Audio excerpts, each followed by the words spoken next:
Vicente Giner, vamos a empezar ya el coloquio. Con las preguntas solamente, la idea del comité científico de hacer un blog y presentar las mesas y las sesiones, creo que es una idea buena y en honor a ella, pues bueno, hay personas, aunque no muchas, que han contestado. Nosotros planteamos unas preguntas, voy a tardar un minuto en pasároslo. Solamente hacíamos alguna pregunta, planteamos lo que era la mesa, alguna pregunta y decíamos, ¿utilizas de forma, esto es para introducir un poco ya las preguntas vuestras, ¿no? ¿Utilizas de forma sistemática las recomendaciones de alguna guía de práctica clínica? Como veis, pues siempre parece que no, pero bueno, casi siempre y algunas veces en la gente que contestó era la respuesta mayoritaria. Le preguntamos, ¿qué tipo de guías o recomendaciones utilizas más? Generalmente, como veis, son las de la sociedad científica a la que uno pertenece y otras que son generalmente pues, las más reconocidas. Preguntábamos si utilizaban el FRAS, el QFRACTA y, como veis, pues bueno, casi siempre y algunas veces. También les preguntábamos qué es lo que más valoras en un fármaco, si los ensayos clínicos, y veis que unas puntuaciones muy altas. La experiencia de uso, ya veis que no, también con puntuaciones muy altas. Los efectos adversos, pues ya veis que también muy importantes y muy valorados, los que se tenían siempre en cuenta. El tema de la comunidad de administración pues ya no era tan exagerado, había más en la línea intermedia. Cuando nos preguntábamos el precio, pues también había más divergencia, que se le daba también importancia. Y nosotros planteamos, en negro que veis, son las preguntas que un poco habíamos planteado para el debate y que hemos tratado de dar alguna respuesta aquí en la sesión, de que se había que tratar a todas las osteoporosis densitométricas. Creo que muchas ya están bien contestadas, pero podéis replantearlas. Hay recomendaciones de tratar a todas las fracturas osteoporóticas con antirresortivos, o sea, prevención secundaria a todos y no. ¿Qué tratamientos son más costo efectivos? Creo que había una sesión específica para esto. ¿Aportan algo nuevo los nuevos osteoporóticos? Bueno, que sepamos, hemos aprendido algo de fisiopatología ósea y ver por dónde van los tiros y a ver hasta dónde llegamos. ¿Qué guías prácticas son más recomendables? Ahí nos hemos quedado. Una oportunidad de mejora. ¿Debo de utilizar siempre que pueda el FRAX para decidir a quién tratar? ¿Hay algún bloguero que contaba si no tenemos umbrales de utilización, ¿para qué lo utilizamos? ¿No? Se queda ahí eso ahí en el aire. Podemos hablarlo ahora y comentarlo. ¿Qué hago en mi consulta al día a día? El doctor Vicente Giner ha tratado de dar su visión de cómo abordar esto. Y estas azules las habéis planteado algunos de vosotros, que para el papel de la analítica en el diagnóstico y seguimiento, creo que también se ha comentado, pero podemos verlo. Los marcadores no han salido aquí, han salido en alguna otra sesión, pero también se pueden comentar. La densitometría en el seguimiento la habéis planteado vosotros. El seguimiento después del tratamiento. Esto que comentaba antes del FRAX, si cribado a quién y qué papel tiene vitamina D. Estas son algunas de las cosas que habéis planteado en el blog y vamos, quiero dejarlas ahí y en este momento pues abrir el turno de palabras para que hagáis cualquier pregunta que estiméis conveniente. Así que levantáis la mano.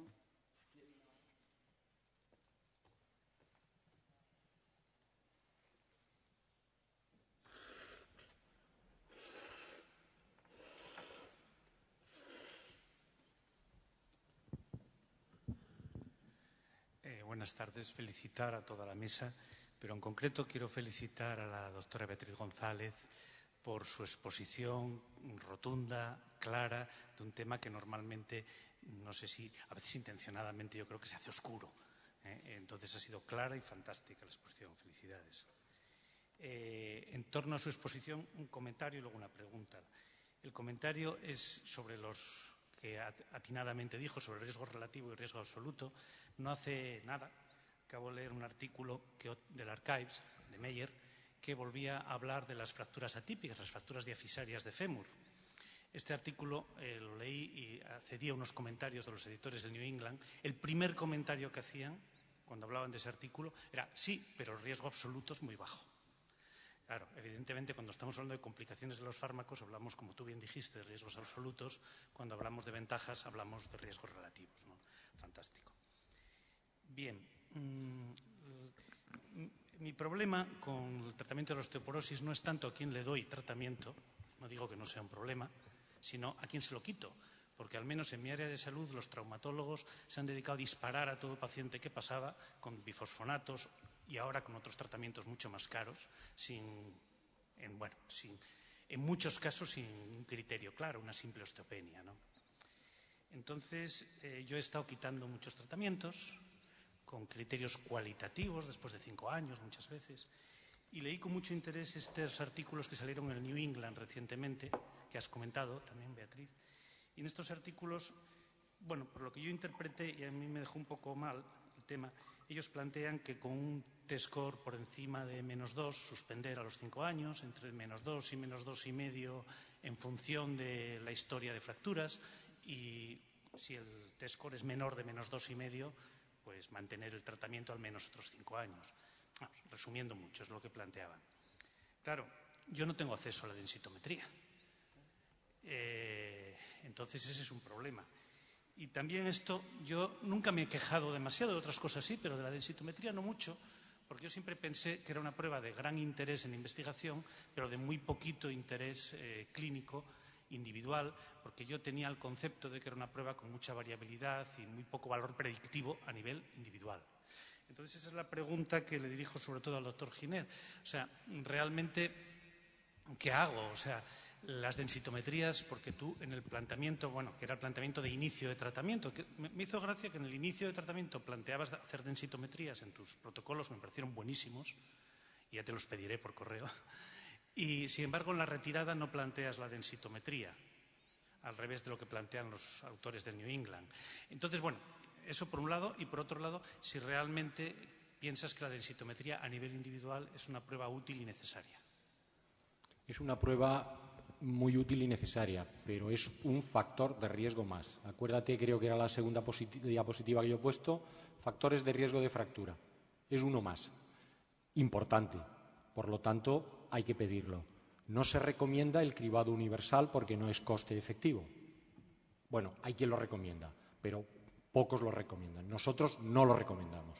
Por eso os he aconsejado que tengáis a qué pacientes le tengo que pedir una densitometría ósea. De igual manera que hay factores de riesgo de fractura, hay factores de riesgo de baja masa ósea. Algunos son comunes, otros no. Entonces, teniendo los factores de riesgo de baja masa ósea, aplicas los criterios y pides a quien le tienes que pedir, según Semergen o según Senfic. Y es un elemento más a poner en el recuadro de la diapositiva de decisión de tratar no cuantitativa.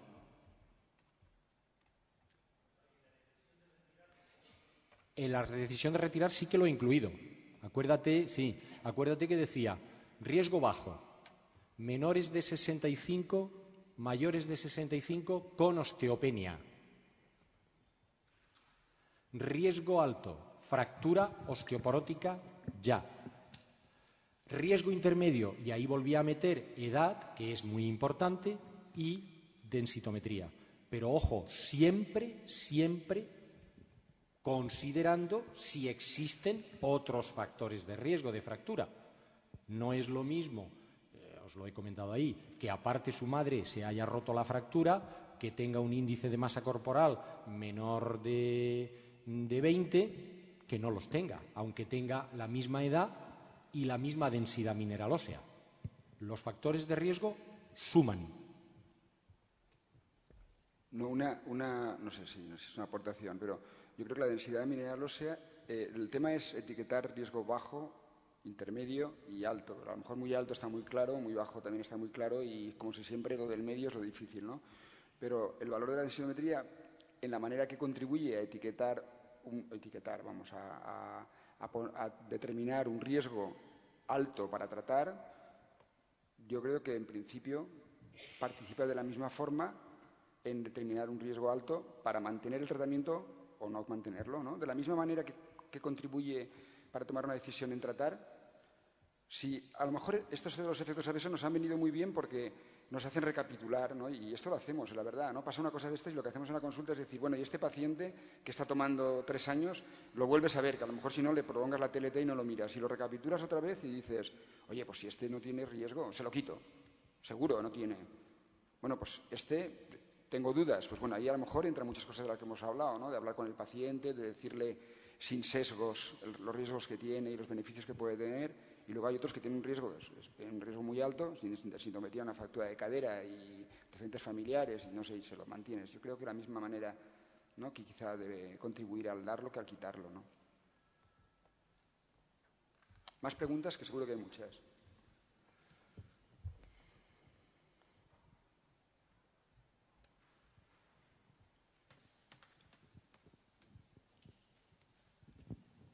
Bueno, primero de todo, felicidades a toda la mesa.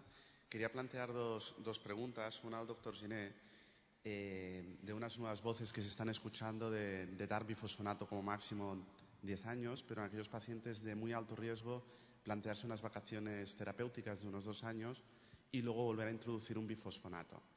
Y la segunda pregunta iba dirigida al doctor Blanc, para saber su opinión sobre el denosumab, que ya lo tenemos comercializado, en cuanto a eficacia y seguridad. Lo de las vacaciones terapéuticas, yo es que tengo un poco de manía con no hacer traducciones literales del inglés. Es lo que yo digo, interrumpir.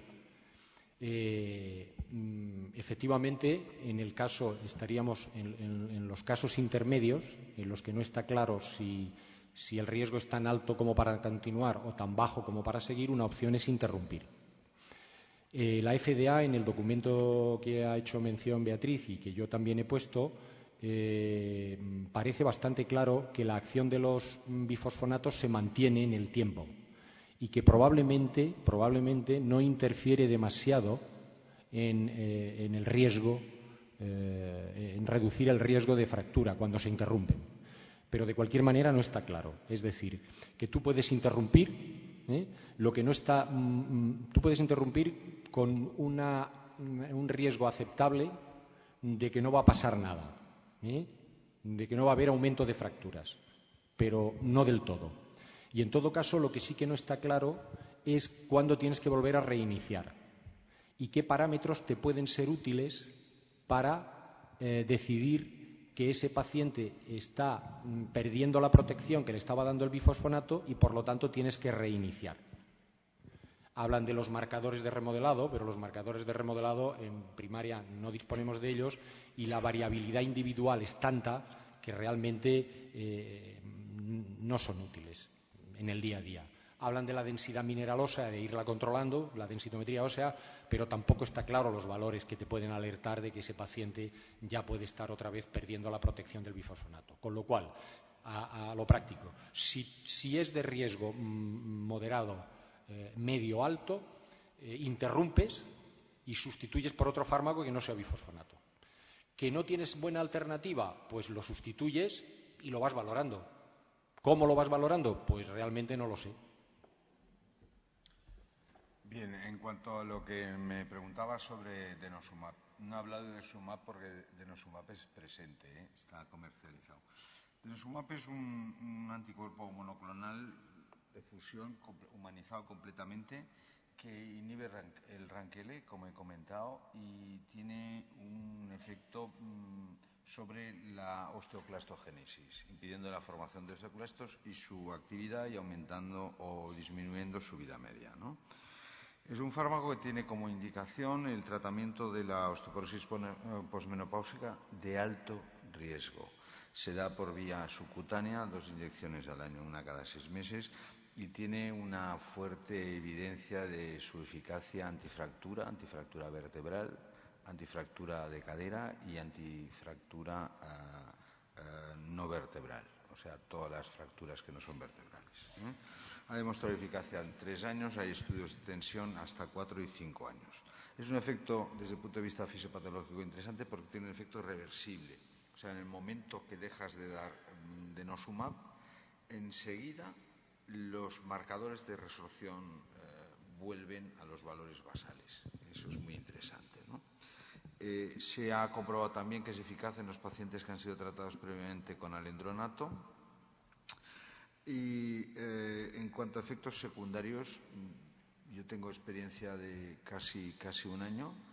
He tratado a más de 100 pacientes, no he tenido ningún efecto secundario. Están descritos que puede dar eczema, puede dar celulitis, puede dar flatulencia con respecto al grupo control. Esto es en los ensayos clínicos. Y en teoría tendrías que ir con cuidado en los pacientes que tienen una situación de hipocalcemia, ¿no? Por ejemplo, gente con insuficiencia renal avanzada, gente con hipoparatiroidismo, gente que tenga algún síndrome malabsortivo que le dé una situación de hipocalcemia. Otra cosa interesante del denosumab es que se puede dar en pacientes con insuficiencia renal bastante importante, cosa, por ejemplo, que los bifosfonatos no, que tienes que ir con cuidado, ¿no? O sea, que yo creo que es un muy buen fármaco, ¿eh? Ahora, no me atrevería, por una cuestión de coste-utilidad, coste-efectividad, a recomendarlo como tratamiento de primera línea, ¿eh? Lo reservaría, esta es mi opinión, hay gente que dice otra cosa, lo reservaría como fármaco de segunda línea en el caso de fracaso, intolerancia o efectos secundarios de, por ejemplo, de bifosfonatos, que yo creo que en este momento tiene que ser el tratamiento de elección. Y lo vamos a poder prescribir desde atención primaria si no cambian a última hora. ¿Más preguntas? ¿Alguna otra pregunta por aquí? Sí. ¿Otra pregunta por allá? Sí. En primer lugar, felicidades a la mesa, ha sido realmente muy interesante. Yo quería hacer dos preguntas, una para José Sanfélix respecto al factor de riesgo de la densidad mineral ósea y otra respecto al tratamiento. La primera, me gustaría saber si en el estudio que habéis presentado sobre la variabilidad de las recomendaciones de tratamiento hay una correlación con la indicación de la densitometría en las diferentes guías. A mi intuición me parece que sí, que puede haber esta correlación. Y cuando hablaba Vicente del factor de riesgo de la densidad mineral ósea, que realmente era un factor de riesgo más, en la práctica no es así. Es decir, seguramente tiene más peso a la hora de decidir el tratamiento. Quería saber vuestra opinión sobre esto. Y la segunda, que es una duda que me suele aparecer en la consulta, es qué ocurre, porque hicimos una revisión sobre el tratamiento de osteoporosis y se decidió si el fracaso terapéutico era cuando la densidad mineral ósea no se incrementaba o era cuando aparecía una fractura en ese paciente, que es la duda, ¿no? Entonces, ¿cómo abordáis estos pacientes que deciden el tratamiento y al cabo de un periodo hacen una fractura? Bueno, yo te contesto a la primera y a las otras dejo a mis compañeros y si no, pues también entro en el debate, ¿no? del tema de fracaso terapéutico. Bueno, no lo hemos analizado estadísticamente, pero está muy claro. Quiero decir que el pedir la densitometría es un factor de riesgo de tener más tratamiento farmacológico. Si es que lo preguntas, creo que está bien claro que las sociedades que más recomiendan pedir densitometría, que son más laxas en este sentido, cuando llegas al final del algoritmo, pues te atrás más. Eso ya lo sabemos todos, ¿no? Que hacer pruebas, no pedir PSA a todos, pues es un factor de riesgo, obviamente. Pues pedir densitometrías, muchas, es un factor de riesgo. ¿Para mí había alguna más en concreto? Creo que no, ¿verdad? No había respuesta terapéutica. Esta es la de respuesta terapéutica, para mí también, lo del fracaso terapéutico. Fracaso terapéutico, sí. Bueno, te contesto yo mi opinión y a ver lo que dicen. Pero no sé, es que... No, he dicho que una era para mí y otra era para otra persona. Que de alguna manera demuestra que la densidad mineral ósea no es un factor de riesgo más, tiene más peso que el resto de factores de riesgo y que a lo mejor lo que tendríamos que cambiar es eso, ¿no? Eso es decir, asignar o ajustar un poquito más el peso que tiene la densidad mineral ósea a la hora de decidir el tratamiento. Desde el punto de vista, digamos, clínico, no tiene más. Y eso es lo que nosotros llevamos años, y no nosotros, mucha gente intentando transmitir. En la práctica es posible, sí, bueno, cualquier cifra es más tentadora para decidir tratar que conceptos, eso es verdad. De cualquier manera, yo me llevé ayer una grata sorpresa en el taller de osteoporosis, al que asistí también. Me llevé una grata sorpresa, no había ninguna pregunta estricta, creo recordar, sobre este tema, pero en la mayoría de las preguntas que se hicieron, la amplia mayoría de la gente contestó la correcta. Con lo cual yo creo que es un tema que tienes tu razón, sigue teniendo inadecuadamente mucha influencia, pero yo creo que estamos corrigiéndolo y mejorándolo. De todas formas, por poder dar una de cal y una de arena, ¿no? Quiero decir que, pero bueno, tiene importancia, porque el análisis no se plantea ningún tratamiento si no es a partir de menos 2,5. Luego, es importante en quién es importante. O sea, hay que pedirla y no hay que dejar de hacerlo en la gente de riesgo, ¿no? Porque te da un valor, ¿no? Que tenga menos 4, menos 3, ¿no? Quiero decir que yo creo que es importante. Lo que pasa es que a lo mejor no es importante pedirla cuando no se tiene que pedir, porque a ver si por si acaso, o a ver qué tal, porque entonces ya lo que sabemos es lo que pasa, que se acaban con tratamientos gente que no tiene... Y para esto ha venido muy bien todo esto. Bueno, perdón. perdón, no es que haya venido bien lo de las fracturas atípicas ni nada de esto, pero que a lo mejor te replanteas, te planteas tratamientos. ¿Cuánto tiempo lleva esta persona? Ostras, si lleva ya 8 años y, a ver, el riesgo, pues no, y lo quitas, ¿no? Quiero decir que... Quizá, Pepe, si me permites, yo diría, la pregunta era muy interesante, ¿no? Que era la respuesta terapéutica, el fracaso terapéutico, ¿no? Lo estaba preguntando, ¿no? Esa es otra que no he contestado. Sí. Bueno, pues ya que estoy... Sí, a ver, es una pregunta del $1.000.000, ¿no? Pero bueno, yo creo que hay dos situaciones clarísimas, ¿no? Fracaso terapéutico es cuando hay nuevas fracturas, eso está claro, ¿no?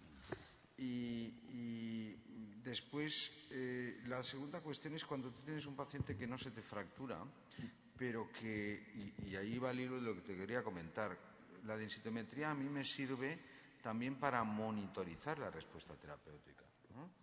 Entonces, para saber si ese paciente está ganando masa ósea, podríamos discutir si un 2% de incremento anual o de un 4%, cuál es el valor significativo clínicamente significativo, pero también tiene esta función de monitorización del tratamiento, ¿no? En cuanto a fracaso terapéutico, ¿no? Está claro, cuando se fractura el paciente es que eso, al menos yo creo que no va bien y que tenemos que intentar buscar otra alternativa. Otros podrían decir y dicen, bueno, es que se ha fracturado solamente una vértebra, pero que gracias a que está tomando alendronato a lo mejor no se ha fracturado dos, ¿no? Pero bueno, de hecho, fracaso terapéutico sería nueva fractura vertebral. Y después también yo lo considero, y siguiendo un poco la línea del consenso de mi sociedad, la Sociedad Española de Reumatología, que disminuciones importantes de la densidad mineral ósea también se tienen que tener en cuenta. Porque para mí, al menos a mí, en esta opinión, esto es un factor de riesgo para decir eso que estás dando no va bien, ¿no? Y otra cosa viendo una pregunta que se ha contestado antes, a mí estos cuestionarios de riesgo de fractura me sirven para sacar tratamientos, más que para ponerlos, ¿no? Porque creo que poner los tratamientos es verdaderamente una decisión individual y intentar a través de una modelización matemática meter toda la clínica de un paciente y todo tu conocimiento médico es, creo que, imposible. A ver, estar de acuerdo contigo, pero al mismo tiempo no desanimaros a vosotros. Es cierto que la monitorización de la densidad mineral ósea es muy útil, pero en la práctica clínica nuestra en atención primaria ¿es factible hacerlo? Yo creo que no. Es decir, eso necesitas unos densitómetros muy bien calibrados, un personal que periódicamente haga sus rectificaciones diariamente, periódicamente no, diariamente, cosa que no se da, por lo menos en la experiencia que yo tengo en mi departamento, en atención primaria, con lo cual verdaderamente en teoría está muy bien, y donde puedan tener estas condiciones, no digo ideales, sino mínimas para hacer las densitometrías seriadamente, sí sería útil. En nuestra práctica día a día, lamentablemente, no. Bueno, yo quiero comentar algo más de esto, porque además sale en una pregunta de uno de vosotros que lo puso en el blog. Yo creo que pasamos de la densitometría de lo más importante del mundo, de confundir una clasificación de la OMS con una definición y tratar por parte de profesionales, más de unas especialidades que otras, a la gente con osteoporosis densitométrica, tratándolo no como prevención primaria para evitar una fractura, sino para llegar a osteoporosis densitométrica, ¿no? Que se trataban las osteopenias para evitar osteoporosis densitométrica. Pongámosle siempre el apellido, osteoporosis densitométrica, ¿no? Entonces, hemos pasado de eso y no sirve para nada. Yo creo que, en fin, que casi siempre en el término no existe la virtud, pero desde luego la sensatez está casi siempre en el medio. Luego se decía que monitorizar no servía para nada, ¿no? Después, ahora, quiero deciros que en todas las guías que os he planteado, 6 españolas y, no sé, 6 o por ahí internacionales, en todas recomiendan, más o menos acertadamente, la densitometría para monitorizar el tratamiento como se estaba comentando aquí, decía el doctor Blanc, ¿no? En todas. Ahora, hay que tener en cuenta que no caer en errores, que una paciente que viene a la consulta y te dice que he ido a tal médico y me ha dicho que me ha sentado muy bien el tratamiento porque he mejorado en la siguiente densitometría. O sea, ha mejorado un 1% y no se había tomado el tratamiento. Claro, eso me dijo la paciente, no me lo he tomado. Claro, el otro le había argumentado que debía seguir tomando el tratamiento porque le había ido fenomenal, había aumentado un 1%. Claro, no podemos cometer este tipo de simplezas, ¿no? Entonces, hay variabilidad entre densitómetros. Nosotros hemos tenido hemos podido constatarlo, hemos hecho mucha gente con distintos densitómetros de hospitales y hemos podido constatar diferencias importantes, por tanto, temas de calibración. Y luego hay una variabilidad, y creo que está entre el 3 y el 5%, que según sea vertebral y cadera, cambios se consideran no significativos, ¿no? Por lo tanto, claro, no cometamos error de decir, va usted muy bien con el tratamiento porque ha aumentado el 1,5% y resulta que la mujer encima no se la ha tomado y hemos quedado fatal. Pero las recomendaciones de las sociedades son que a partir de 2 años la utilicemos para monitorización.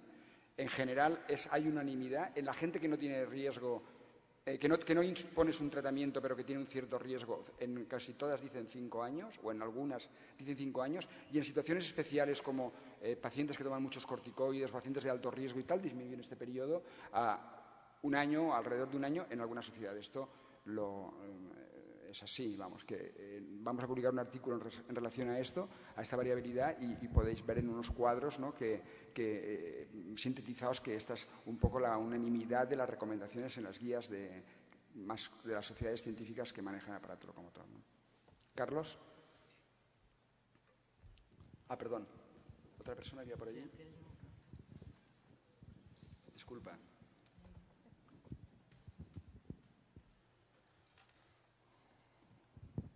Hola, buenos días. Muchas gracias al moderador y a los ponentes. Ha sido una mesa realmente maravillosa. Mi nombre es Javier, procedo de Madrid, y no sé si conocéis que en Madrid, en los sistemas informáticos, o si es de vuestro conocimiento, hay un protocolo de prevención primaria que está cargado en el OMI o en el AP Madrid, ¿no?, con la variabilidad. La verdad es que la sensación que uno tiene en la práctica diaria de todos los días en la consulta, y una parte está contestado lo que ha comentado José Sanfélix, era la sensación de que aplicando el protocolo nos pasábamos todo el día no enfrentándote, porque bueno, el día a día, el conocimiento a tu población te permitía la confianza de retirar medicamentos que demostrabas con el protocolo que no estaban justificados, ¿no? Eso está muy bien. Por otro lado, se te quedaba un poco la duda, y al principio de la charla esa duda estaba ahí, que con el protocolo en la mano infratratábamos a mucho, más que infratratábamos, nos pasábamos más retirando tratamientos no correctamente indicados, en la línea de lo de la doctora González, que pues, estoy totalmente de acuerdo con ella.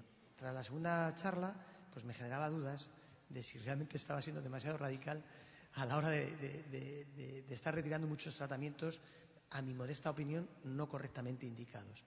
Por supuesto, pediré por correo electrónico a Vicente esas recomendaciones para tener, en mi caso, en el cajón derecho de la mesa, no en el izquierdo.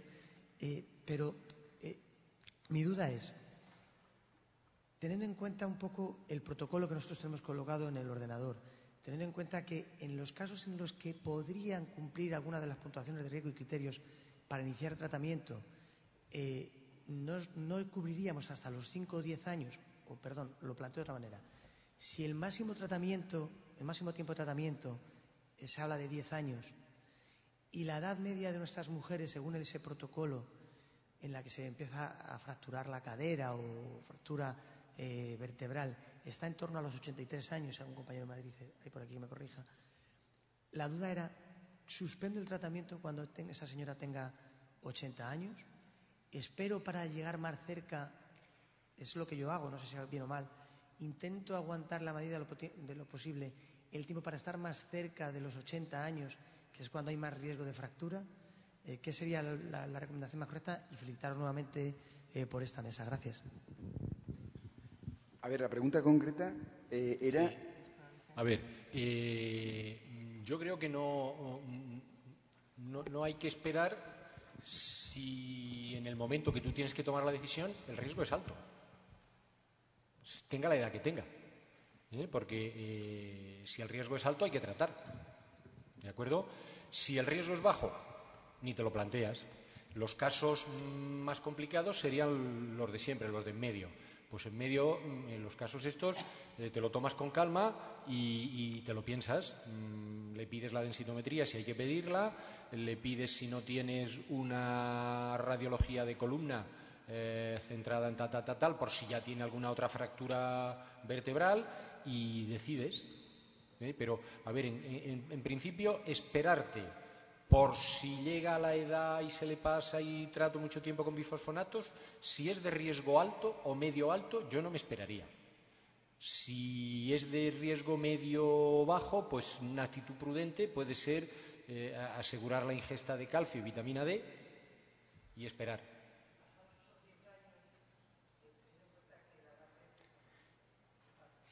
¿Quieres decir que se te mete en 80 años? Imagínate que los 10 años estás en 77 años, 76, 75 años, pongamos por caso. Hombre, vamos a ver, con la información que tenemos ahora, no hay datos que avalen que sea seguro que sea efectivo, eficaz más de 10 años. Incluso se plantea, y esto es peor, porque nos va a generar más problemas a la toma de decisiones, se plantea que a partir del tercer, cuarto, quinto año, seguramente no añadimos eficacia antifractura. Lo que tampoco estamos muy seguros es si lo retiramos, si bajamos la eficacia antifractura. Parece ser que no, que se mantiene un tiempo, pero no sabemos todavía cuánto ni qué criterios debemos de seguir para decir que está aumentando otra vez el riesgo de fractura al suspenderle. Esa es la información que tengo. Doctor Blanch, ¿quiere decir alguna cosa? No, yo totalmente de acuerdo con Vicente. El efecto arrastre, en el momento que suspendes, por ejemplo, eso está más estudiado en bifosfonatos, paras el bifosfonato y la protección antifractura se arrastra durante unos años. Ahora, ¿durante cuántos años? No se sabe, ya lo veremos. ¿Y en cada paciente cómo va a ser? Pero sí que hay, y eso sería un poco la filosofía, el bottom line que hay debajo de las vacaciones terapéuticas, ¿no? Si imagínate que este efecto arrastre se mantiene durante 3 años, pero entonces durante estos 3 años te puedes permitir no darle tratamiento.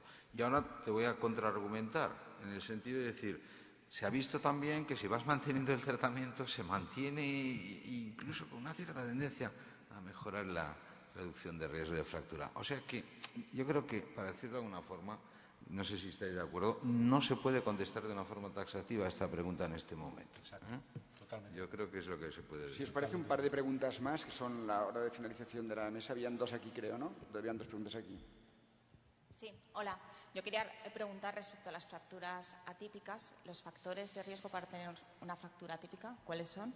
Y luego, en el momento que ha habido una fractura atípica, yo es que he tenido 2 casos, con 2 mujeres en tratamiento con difosfonatos, con fractura diafisaria, suspendes el tratamiento con difosfonatos. Igual que después de una cirugía, suspendes el tratamiento con difosfonatos. Entonces, luego, si tienen una osteoporosis de riesgo alto, volverías a empezar otro tratamiento con fosteo, teriparatide o... A ver, vamos por partes porque ha sido muy deprisa y solo te he cogido la primera. Los factores de riesgo de fractura típica. Factores de riesgo de fractura. Vamos a ver. Aparte de la idiosincrasia, la respuesta personal y digamos, características del hueso, que eso ahí no podemos entrar, tenemos la edad. Cuanto más joven inicias el tratamiento, más riesgo. Curiosamente también cuando empiezas el tratamiento con una densidad mineral ósea normal, también es un factor de riesgo. Cuando los marcadores de remodelado óseo al inicio del tratamiento son normales, también es un factor de riesgo. Te preguntas, entonces, si todo esto es normal, ¿por qué se empieza? Bueno, pues pero se empieza. A ver, se empieza. Tratamiento concomitante con inhibidores de la bomba de protones, con corticoides, diabéticos, situaciones de infección y no sé si me dejo alguno me dejaré. Estás hablando de osteonecrosis de mandíbula ahora, ¿eh? Me ha preguntado de esto. No. Estoy hablando de atípicos. De atípicos también. Lo que pasa es que coinciden muchos, efectivamente. Coinciden muchos con eso. A ver, doctor Blanc. A ver, solo lo he encontrado, y si alguien tiene, y aprovecho y te lo digo, solo lo he encontrado en un artículo que es de Watts, reciente, en el 2011. No sé si conoces otros. No, cada vez conozco menos cosas. Ya. Más que más. Pero quizá hay de hecho hay un estudio bastante bien hecho de seguimiento de fracturas atípicas, me parece que si no recuerdo mal es en Canadá, ¿no? Una base de datos muy grande. Y de ahí salen los 5 años de los bifosfonatos. ¿Ves? Aquello del ministerio que a los 5 años tiene usted que reevaluar, pues sale porque el incremento de riesgo se producía a partir de los 5 años de una forma epidemiológicamente significativa, ¿no?